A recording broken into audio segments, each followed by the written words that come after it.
Peterson B on Instagram. How do you mill your grain and what is your gap setting?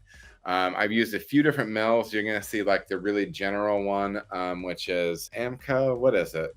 It's something, but this big blue one that you'll see tons of people using. I forget the name off the top of my head, but typically what you're going to have is you're going to have two rollers that roll in like this. Grain drops in here. Sometimes there's a third roller. In general, though, my mill setting on that is I just use little feeler gauges, like automotive feeler gauges. The feeler gauges, I'm usually at a 0.55 gap, and that gets me not a super fine crush, but I personally don't like working with super fine crush. I feel like on some level, yeah, you can powder that thing up and maybe get more, maybe get a little bit more extract.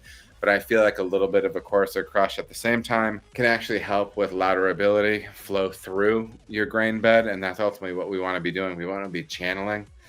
I don't want to be running a bunch of water. So if one of these circles is the surface of my mash bed, and most of my water is running down this side because I have channeling, I'm going to be stripping tannins out of this part. Once I strip the sugars out, I can start pulling tannins, different things like that, undesirables. I don't like that. I would rather go a little bit coarser and know that I'm getting good flow through the entirety of the grain bed. I can even recommend kind of getting a visual too. I've had the little hand crank homebrew ones. Dude, run that through and then like look at them in your hands. Make sure you're not seeing, my buddy Andy always calls them old maids, the little spare ones that are uncrushed. Maybe tighten up a little bit if you see some of those coming through. But I will say I've used some domestic malts from smaller maltsters. And you do need to watch kernel size from producer to producer.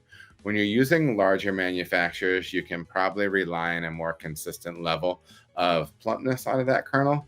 But dude, you take some of the malt that you can get, like US grown and malted malt, and then compare it to like Maris Otter, like crisp Maris Otter or something. Maris Otter almost looks like a grape compared to some of the rice shaped things that I've seen on some domestic malts.